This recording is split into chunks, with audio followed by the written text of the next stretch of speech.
Hot off the presses, it is the book that is sweeping the pro wrestling nation.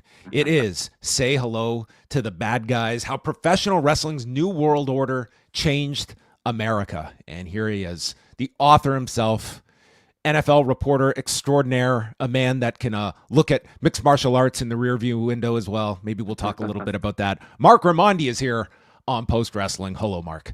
What's up, John? Why is Wade ducking me? Where is he? Where You is know, Wade Ting? My guy.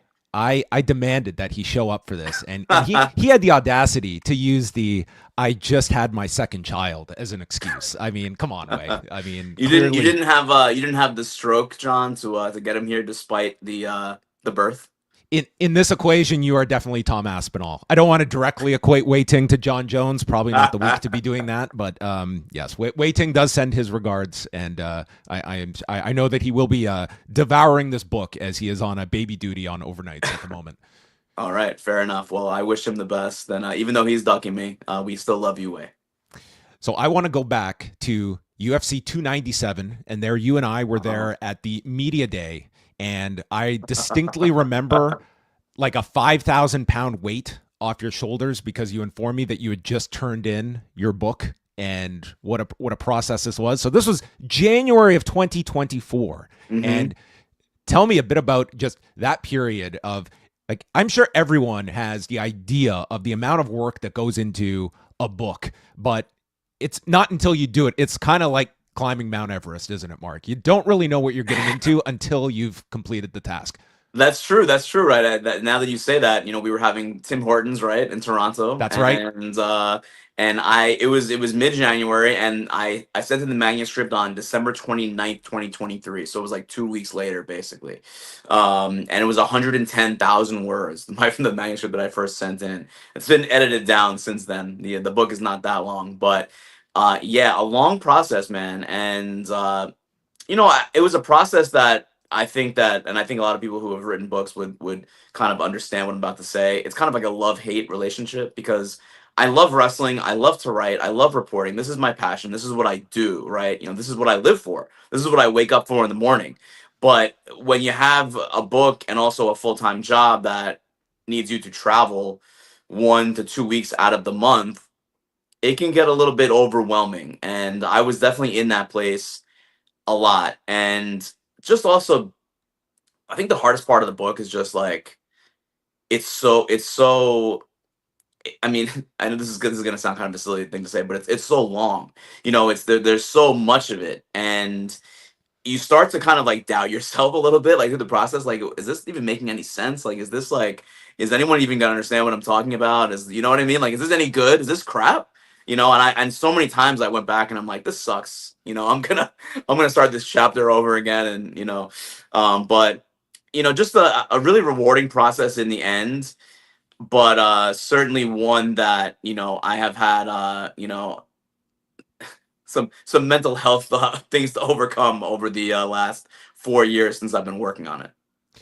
What was what were kind of the reactions in the moment when you first got like a copy of the book in your hands, the finished product, and also at that point where it's like, I can't do any more work, like it's done, it's ready to go out? Like, was there a feeling of completion, of that this was a success, or probably also mixed with, man, how is this going to be received, and all these other questions that I'm sure go through your mind? Yeah, I mean, this is horrible to say, but I feel like I don't even know if it's set in yet because I've been so busy on this book tour. I've done so many interviews, and I just got back from Los Angeles at about 2 a.m. this morning. And I feel like the work is still being done for it, but this part is like almost harder than writing the book because Yeah. I'm not used to promoting myself. Like, I am usually the person where you are, John. I'm usually the person doing the interview, as you know, and it is really weird, like trying to sell something and trying to promote something that I did. And I mean, to an extent, I like it because I do believe in the book and I'm passionate about it, and I think that we have something really cool and fun for and beyond for fans. But I would almost rather write like another book than have to do another like book tour, like another like I'm an introvert. I'm not like it drains my like social battery to be doing all this stuff. Luckily caffeine, is helpful. But it's been a lot, and I don't know if like I hope that sometime in the next few days I can actually sit down and like have like a moment, maybe just me and my wife, and kind of enjoy it. But that moment has not happened yet, and that's okay. That's okay. I know this is all part of the process. Yeah, no, it's. I think I'd be very similar. Like, obviously, I've never written a book. It would be a really daunting process, but just like following your social media and just like that to me, I always believed it was kind of a like, you know, 70-30 divide of the actual work of the book, and then there's the promoting of the book. Hmm. I think those percentages are probably a lot closer. That it's like that's stage one. You get the book done, and then it's getting it out there, and that's a whole process in and of itself of creative ways to get this to an audience, and like that aspect of things is. It can be very difficult, especially from your role as like reporter, and now you are the subject here. I feel like I'm getting like my marketing degree right now in book promotion, because I didn't really know what to expect, honestly, and I didn't even know like how much was like I was gonna have to do. And I don't want to say like have to do like, oh my god, this is terrible. It's not, it's that would be overstating it. But it is like it's so hard to fight through all of the content, right? And like just let because like look, my feeling has always been since day one of working on this book that there is absolutely a giant audience that wants to read this book. It's just a matter of trying to get in touch with them and tell them that it exists. I've had so many people, even just in the last like couple of days, say, I didn't even know this book existed. And I've been trying to promote it for like almost, for months now, even going back to last year when it was first available for pre-order, but still people don't know about it, even now probably. And that's just a crazy thing. And it's like, how do you it's almost like wrestling, right? Like how do you get over? Like how do you do something that's compelling that people want to continue to consume? And that's really what you know this book promotion is just trying to like let as many people know that it exists, because I think that people want to buy it if they knew that it was there, that they knew that it was available to them on Amazon or wherever.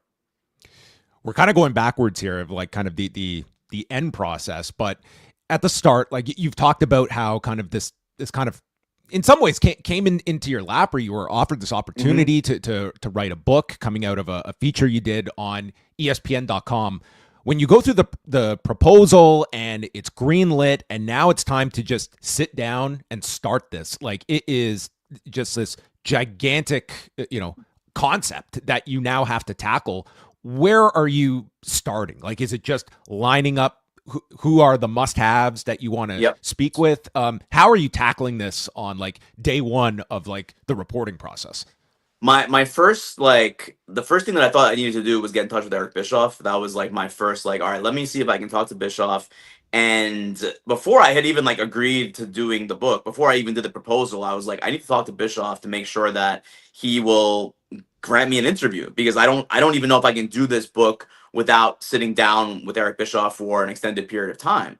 So I met with him the weekend of Double or Nothing 2021 in Jacksonville, Florida, at a Dave and Buster's. And I, explained to him what I was doing, who I was, and that I, really needed his help. And he said, whatever you need, basically. And it was a pretty easy, quick conversation. And he completely followed through with that. I was able to go to his home in Cody, Wyoming, about 2 years ago now, and sit down with him for many, many hours. I met his wife. We were at his home.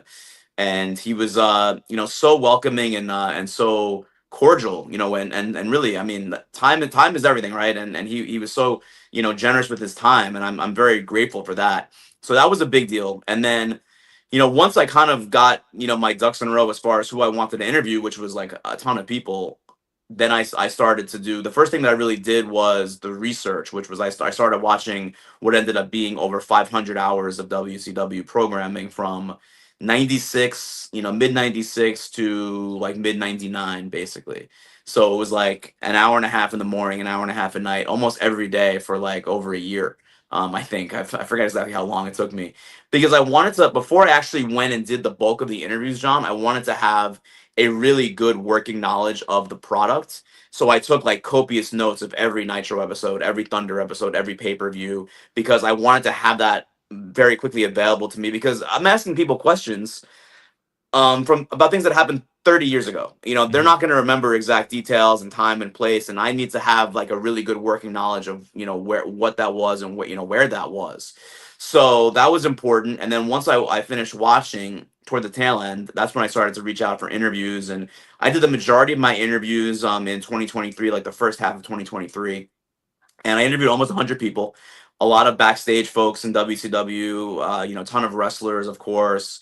And then, for kind of the subtitle, right, is how it changed America. So I interviewed, college professors, sociologists, pop culture experts, authors, people like that. Andrew Yang, the former presidential candidate of the United States, I interviewed him as well for the book, and some folks like that, some Hollywood producers who could speak to the impact in Hollywood, people in music, and what have you. So it was kind of like I was trying to approach it like in a dual way. Like, here's the history, but here's also the influence. And I wanted to kind of live together in the same book. How do you look at someone like a Hulk Hogan from your perspective of here is a major name? I'm sure, obviously, for a project like this, of course, you're going to jump at the chance if a Hogan wants to speak with you. But I mean, with Hogan, it's like you kind of know what you're going to get. It's Hogan memory that sometimes does not exactly jive with facts and such. Mhm. And you found so many of these interesting characters, like me personally, and maybe this is not going to be like the name that's going to sell your book, but I'm way more interested in hearing from like Peter Young, who was Hogan's Yeah. agent, than Hulk Hogan himself. And you're the Neil Pruitts of the world, Mike Weber's, like these kinds of people that you track down that have all of this knowledge that have probably never spoken too in depth about this, or it's been a very limited amount over all of these years, that were right there and typically are some of the most interesting voices to hear from. Yeah, and I think that you probably agree with me, John, that what you just said, like sometimes it's not the folks that are the big names that everyone, you put on a marquee and people will recognize it. Sometimes it's the people that were there that had this intimate knowledge of what was happening and are not household names. And I would say the biggest one of those for me was Ellis Edwards, who Yeah. was the stunt coordinator for WCW for, the whole mid 90s, and then he was that same guy for Vince McMahon for many years in the WWF, and he's done very few interviews. And maybe not. I don't even know if he's done any interviews really over the years. But I think probably a couple. But he was also very gracious with his time. I sat down with him in Atlanta in person when I came out here for book research, and the way that he was able to explain in great detail just how they did Sting rappelling down from the rafters every single Monday night for like years was pretty incredible. The way that he was able to break it down and explain to me like in really technical terms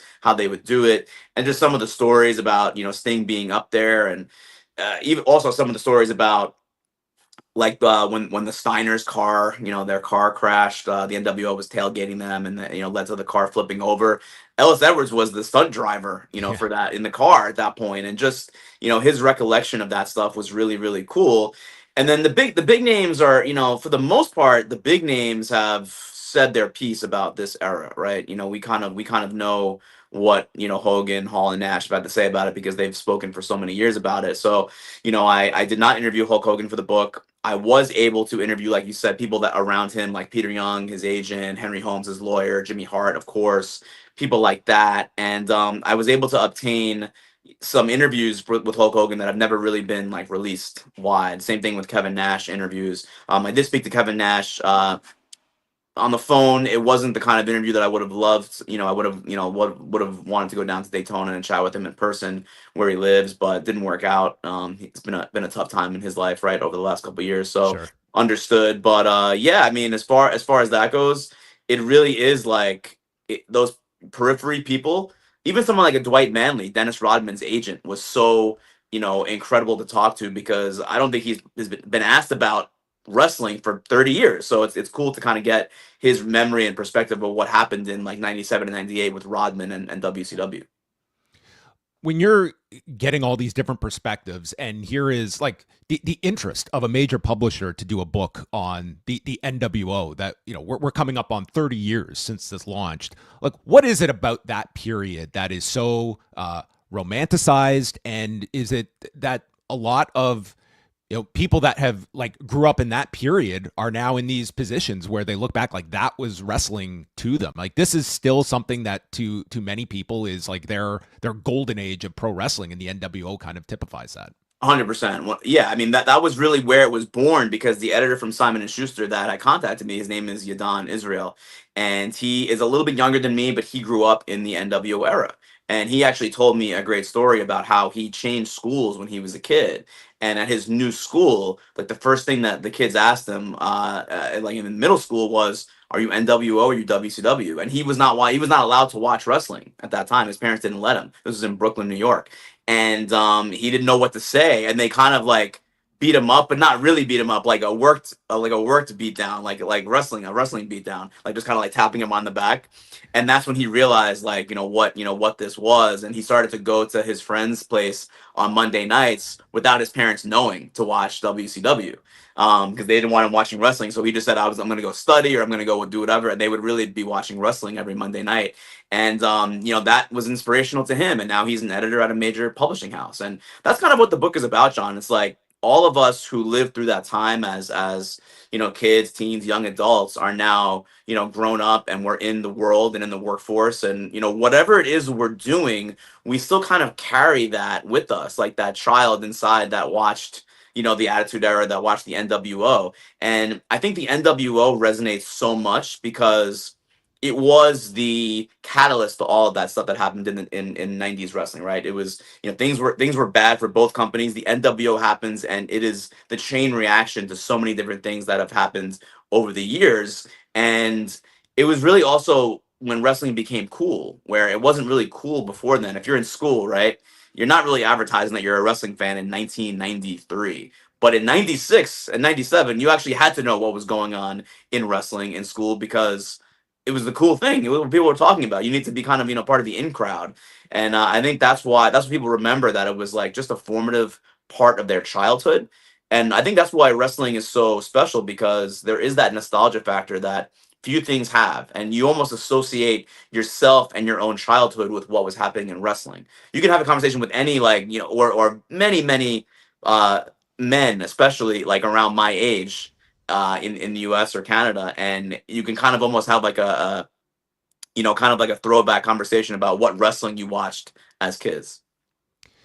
You also like it's more than just focusing on like the pro wrestling industry. It's also an industry that's in flux of society and the world Yes. around it. And I really liked how you zoned in on like the rap and hip hop influence that the NWO was very much connected with, from Hall and Nash coming out to Lauryn Hill with Conan and such. And it's kind of detailed in the book, like when Hall, Nash, and Hogan first come together. It's like Nash and Hall have like a very focused idea of what this needs to be, and Hulk Hogan is not cool at this point. To the outside or internally. And it's like this really weird evolution that ends up being something that greatly adds on legs to the Hulk Hogan character from the mid 90s, where, he was sputtering in that babyface role. But it took, I think, like Hall and Nash, they were kind of these special ingredients that were kind of linking WCW to a much cooler brand. Yeah, that you're right on. And the funny thing about like Hogan is that in 85 he was cool. In 88 and 87 he was cool. He was cool for the 80s and maybe the very early 90s, but culture shifts. And that's the thing about wrestling too, is that you have to kind of, ride with what's going on in the real world. You have to kind of like be a parallel to the real world to really capture, what they want. And Hulk Hogan by 96 was not cool. Like you said, that was the red and yellow, the say your vitamins, sorry, say your prayers, eat your vitamins. That was just not a cool thing. It was, the 90s was like, hip hop, it was rap, it was Nirvana, it was grunge, it was, all these different things. And it certainly was not like bright colors and, Hulkamania, brother. It was not that at all. So Hulk Hogan comes in, and he knows this is going to be a big deal, so he of course wants to insert himself into this. But him and Hall and Nash are on a completely different wavelength as far as how they wanted to present this group. And Hall and Nash had this idea of the cool, the urban, like gang culture, hip hop culture. We're gonna start up with baseball bats, beat people down. Backstage, the wearing black. The bandanas tied like Tupac in the front, that type of thing. And it took Hogan a little bit to kind of get up to speed as to what that would look like. And some of that involved like actually actively taking things from Hall and Nash that made them unique, like the 5 o'clock shadow that Razor Ramon and Scott Hall had for many years. Hulk Hogan developed that as well, right? That was not something that he did when he was the red and yellow, and trying to get up to speed about what people wanted, and I think he deserves credit because he was able to. I mean, look, his babyface run is legendary, right? He was the biggest name ever in wrestling as a babyface from '85 to the mid '90s, and then to be one of the leaders, if not the leader, of that '90s pro wrestling boom as the NWO, frontman, as Hollywood Hogan.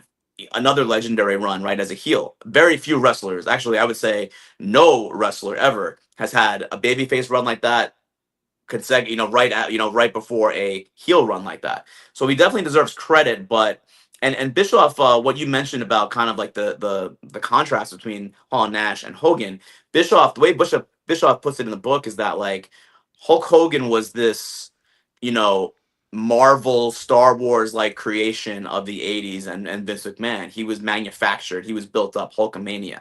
And Hall and Nash were when wrestling was like street level, urban, edgy, gritty, and organic. And Hulk Hogan was almost not organic; he was a creation.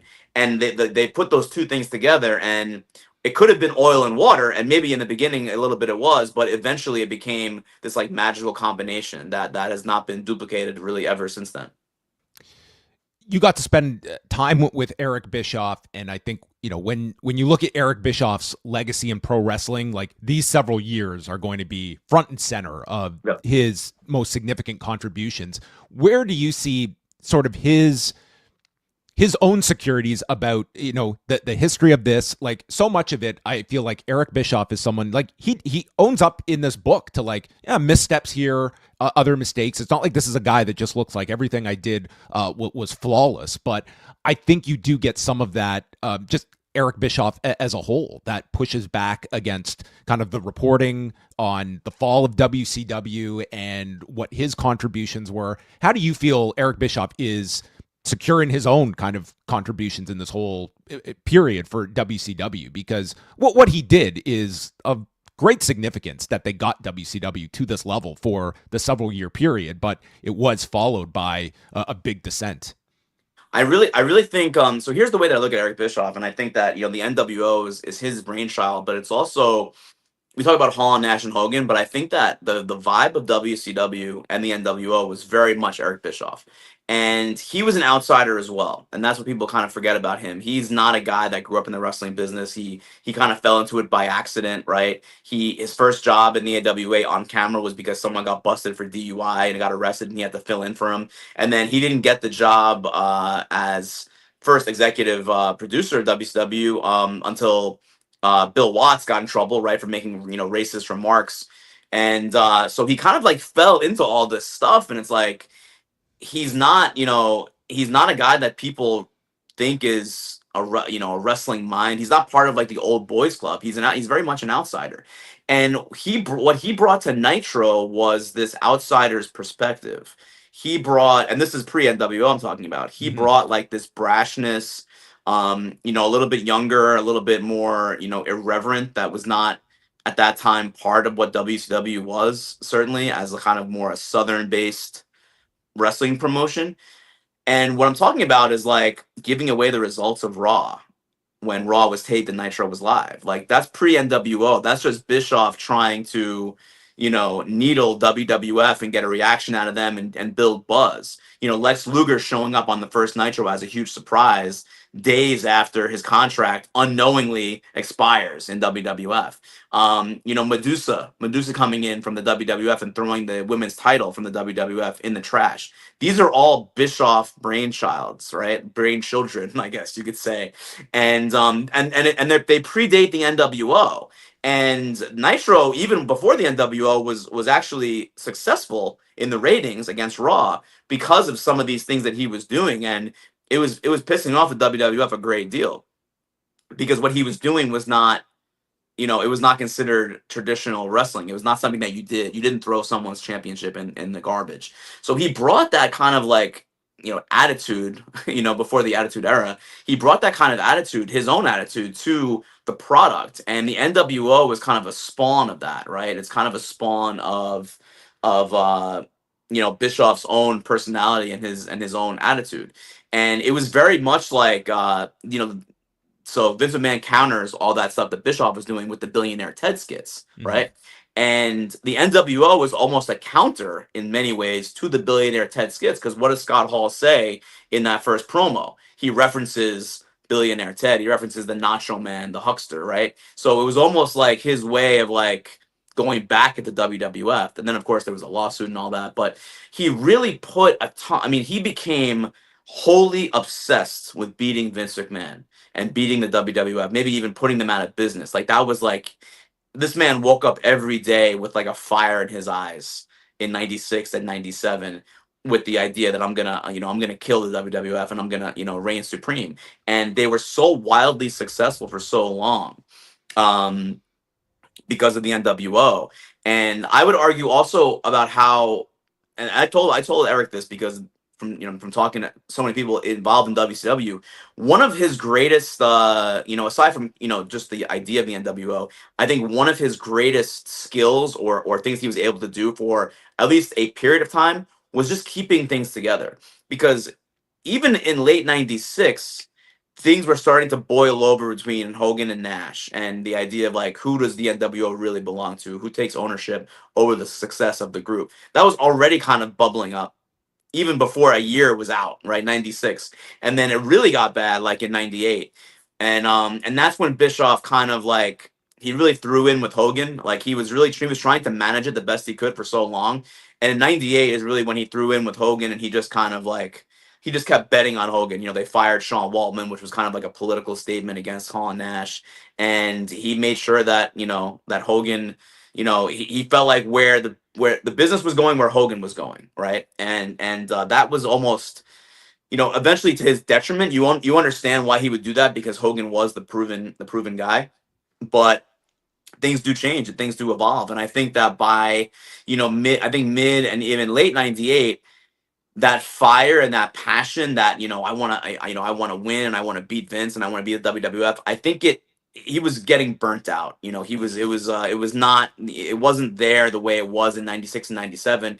And there are reasons why. And one of them is just, the infighting politically backstage, the merger going on, where he has to do all these meetings with, folks from Turner and AOL and Time Warner, the lawsuit that was continuing to drag on for years between the WWF and WCW. And by like late 98, early 99, his creative juices ran out. They were dry, and he really didn't have anything. And he has admitted this. It's like, I was just green lighting things. People came to me and I said, sure, and they went with it. He was not kind of mustering any creative ideas himself. And I think that's what it is. It's like, he was a supernova, for a period of time that burnt out, because he put everything that he had and he could into that time period and was successful. But then it all kind of came crashing down. It's like almost like, when your body just crashes after like, being on adrenaline for so long. That's kind of what happened to Eric Bischoff. Yeah, like 1998 it's such a fascinating year, because you can look at it on paper that here is their most profitable year, but you're kicking it off with Nitro moving to 3 hours. You introduce Thunder in lockstep with that as well. You're producing more television than ever. But you went and rewatched it, Mark. Like, you just see the on-screen product of where it's going, but it kind of gets camouflaged when Goldberg comes out of nowhere and just becomes this phenom. And as late as, like, there's a period in late 98, in like December into the January 4th show at the Georgia Dome, they do 3 stadium shows within like 4 or 5 weeks. And they're drawing like 30 to 40,000 people for these shows, for Nitros. And it's like, this company is still red hot going into 99. But you're seeing that like the creative is sputtering, and then into 1999 you see the legs kind of fall out underneath it. And I know you talk about it a lot in the book, like the finger poke of doom. It's one where like that is kind of this demarcation point for the company. And it was a real slap in the face to that audience. And you saw it when they would come back to Atlanta later that year, and you had a lot less people coming Hmm. back. Yeah, no, certainly. And one thing that I've always learned from Dave Meltzer over the years and his great work at the Wrestling Observer is that the business tends to lag behind the creative in the sense that, you build up the creative and you start doing well, and then in '98 you saw the creative kind of fell off a cliff a little bit, especially by the middle to the end of the year. And the business is still good, but the creative is not good. So it takes a while for the business to catch up to the creative as far as that goes. And the same thing on the other side. The creative can be really good when you're building it up and the business is not there yet. So it takes a little bit to kind of establish that credibility with the audience. But Starcade 97 was kind of the first like chink in the armor where you could see that credibility with the audience start to dissipate, because that was just a debacle. We don't need to even go into that. For wrestling fans, they know how bad that was. But what people forget, John, I think, is that the Nitro after Starcade 97 was an absolute mess. It was the rematch between Hogan and Sting, and the show goes off the air Yes. before the finish of the match, and they don't show the finish again until a week and a half later on the premiere of Thunder as a ratings ploy. And it's like, and even then with that there was no definitive conclusion. That the title went vacant. So it was like Starcade 97 was bad, but you could have patched it up the next day. You could have made it right and moved on and still had a sustained, coherent, creative direction. Instead, it became even more muddled and terrible, because you're pretty much giving like the middle finger to your audience that has been investing in this Sting character and this storyline for over a year, because now you're going off the air and you're not showing it until, as a draw to get people to watch the new show. That was so kind of crummy of them. That was really kind of like cheap of them and unnecessary, because they were so successful. They didn't need to do that. They didn't need to, you know, try to leverage viewers to watch Nitro by, you know, hurting them in the beginning by not showing it on, I'm sorry, to watch Thunder instead of showing it on Nitro as it should have been.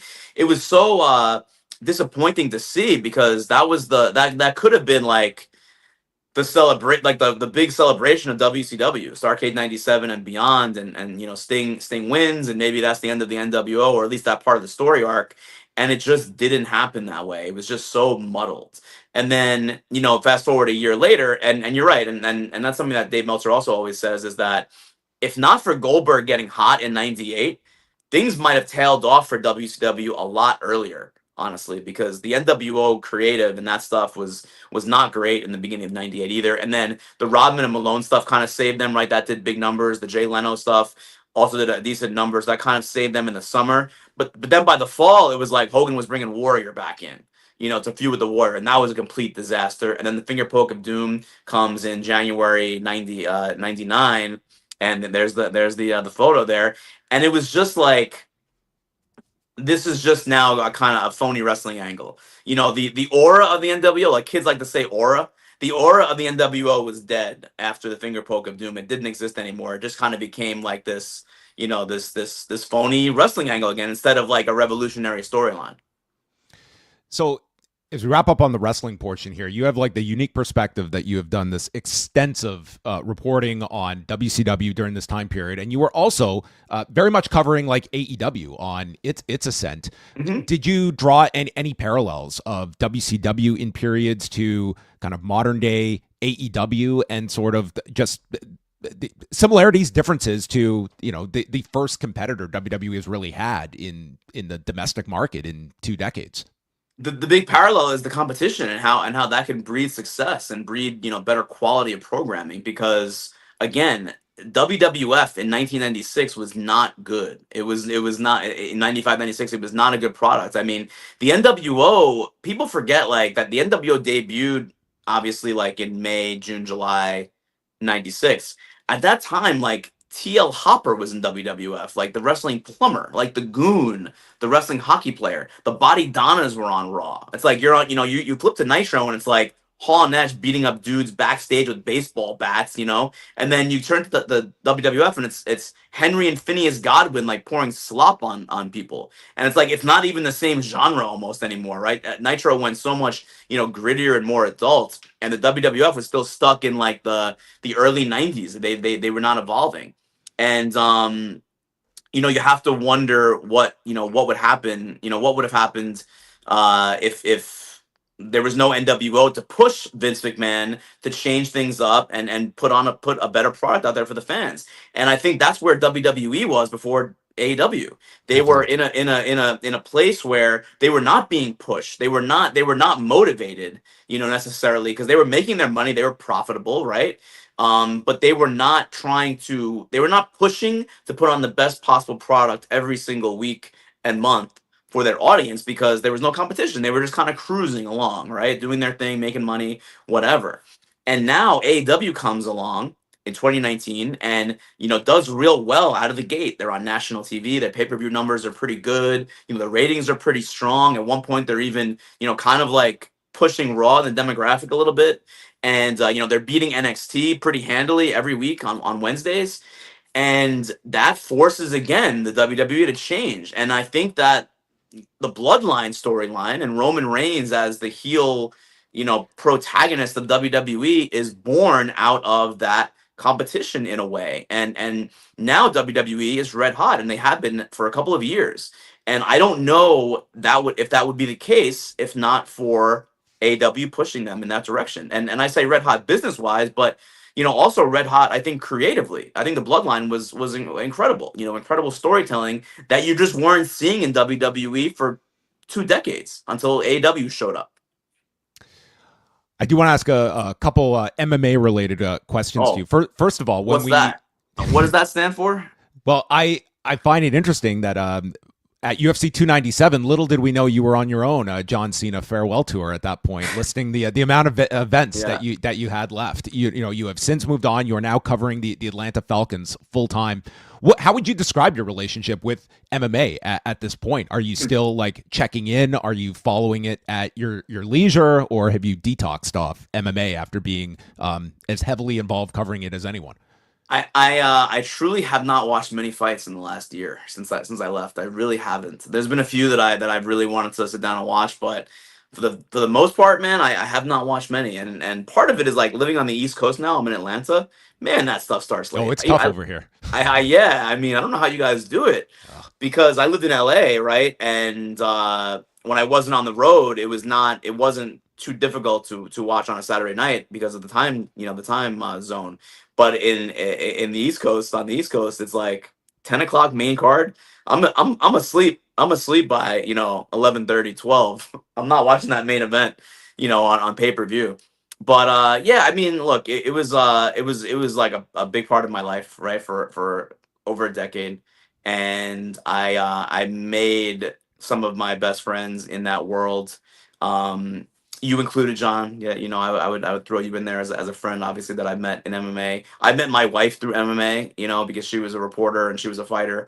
And so it's like I still obviously have fond thoughts and memories about the sport, but I just have not been as dialed in. Now I still know everything that's going on because it's still all over my social media. I haven't like unfollowed anyone, so it's still like probably the primary thing that I see on social media over everything. But I'm just not like I'm like a dirty casual now when it comes to MMA. Isn't that weird? Well, what was the impetus for you to make the change when you did? Like, were you Mhm. sensing just was it just a burnout on MMA itself? Was it like a Yep. combination of a new opportunity to cover something different? Because like it's not like you had a laneway in MMA covering like real important stories, and it's not like there's a line around the corner of reporters that are jumping on those stories anymore. And I think that's to the sport's detriment that there's a lot of big stories out there, but it's kind of finding the audience to tell these important stories. And that's just it. I feel like the audience had changed a lot, you know, since COVID.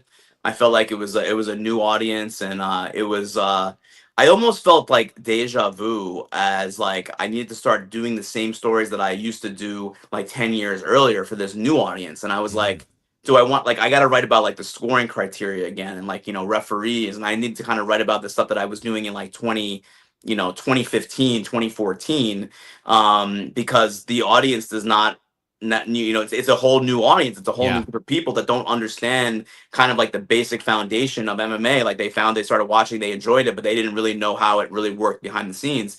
And I was like, man, it's tough to kind of go back and do the same stuff over again that I've already done, that I already did. And I feel like the audience was changing. Things were skewing younger, skewing more to like the video and the YouTube audience, like streamers, influencers type of deal.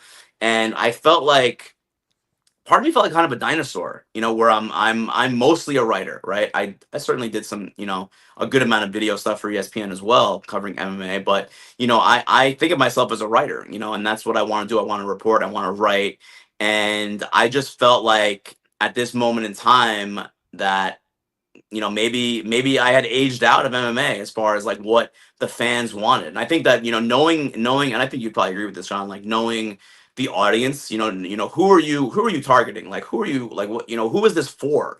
And I always think about that when I'm writing, or when I'm, even doing stuff like this, like, who is this for? And I was having a hard time kind of like, matching that up in my head with MMA. And there's other reasons too. I mean, the NFL thing came along, and it was really, really hard to pass up the biggest sport in America, if that's out there, and also I just think like I'll always be a fight fan, and I'll always consider myself like a fight reporter, and maybe I will be again one day, but I also really believe that, we only get one life, we only get one career. I'm 40 years old now, and it's cool to do different things, like try, take on new challenges, like, get out of your comfort zone. And I really did that because I left the sport that I covered for over a decade for a sport that I haven't covered in almost 20 years actually. And I moved, I picked up and I moved across the country from LA to Atlanta, completely new environment, everything was new. And I think that's good. I think that's a really good thing to do for life.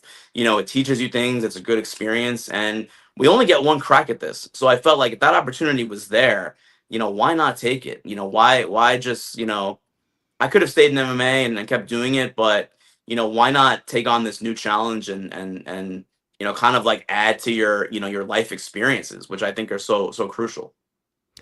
I'd be remiss to ask, like covering the UFC, like I think like you're covering the NFL, where I think most would look at it as very much like a church and state separation. Covering the UFC when the ESPN is a broadcast partner, was that ever something that was ever that you found yourself difficult, because you're covering television deals, you're covering like business stories related to the UFC, or did they allow like that separation, that those lines were never blurred? I mean, mostly it was mostly fine. It was mostly fine. There were some times here and there where there's some butting of the heads behind the scenes because ESPN is in business with the UFC, and that's just how things are in this day and age, right? That it's hard to avoid. It's like that in all sports, right? People that work for the broadcast partner in all sports have to deal with that type of potential conflict. But Mhm. for the most part, my editors at ESPN supported everything that I wanted to do, and they were pretty much down for pretty much. And I never got told by an editor at ESPN like, oh, we can't do this because it'll piss off UFC or Dana White. I was never told that at ESPN. So I consider that a good thing. Were there would I have loved to like maybe cover more of like the other promotions outside of the UFC at times? Certainly, when Bellator was hot, and I did. I mean, I pushed for it, and I did cover Bellator a decent amount, and PFL. Of course, well, they're on ESPN too, as You well. were also So covering like the antitrust lawsuit, and it's like yeah, of there weren't course, yeah. like you were covering like a lot of like, as I said, like really important stuff that I think needs to be out there in the media cycle. Um, One of the I'll end it off on this, because one of the questions I always hate at the press conferences is when a fighter has just completed this big task and then it's like, what's next? So I couch it with that, but you have completed this. Like, did this leave you with the desire that it's daunting, but I would go through this process again, wanting to write another book, whether it be wrestling or other, or is that too far ahead for you to look at as a potential goal for a follow up down the road? So I would love to write another book. I think I want to see how all this goes because again, like talking about knowing your audience and what does your audience want. I want to see how this one is received, and I Mhm. think that one of like my biggest things that was in the back of my head the entire time that I wrote this book was I'm very aware that this era of wrestling has been covered an awful lot, right, by documentaries and by a lot of written work and by podcasts. And I am a hardcore wrestling fan, right? We were in Tokyo together at the Tokyo That's Dome, right. John, Yes. right? Um, We went to and Ribera together. we went to Ribera Steakhouse together. That's right. We didn't get jackets though. What's up with that? Yeah, I don't know. Next time. That's the Next time. sophomore appearance. So the whole time, man, I was thinking like, is there enough in here that like, as a hardcore wrestling fan, to kind of serve those folks, right?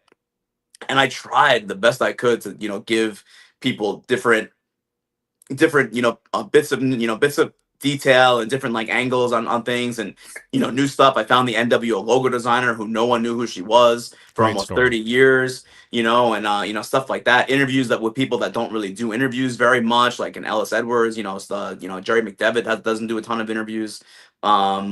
Just guys like that. I obtained over 4,000 pages from the lawsuit. And I was really like, that was like the big thing for me is like I need to give the hardcore fans, I need to throw them some red meat, right? And that was really important for me to do, and I hope that I succeeded in doing that. But also trying to serve like the casual fans and the lapsed fans, right? I saw like three very distinct like demographics: the hardcore fans, the lapsed fans, and the non fans.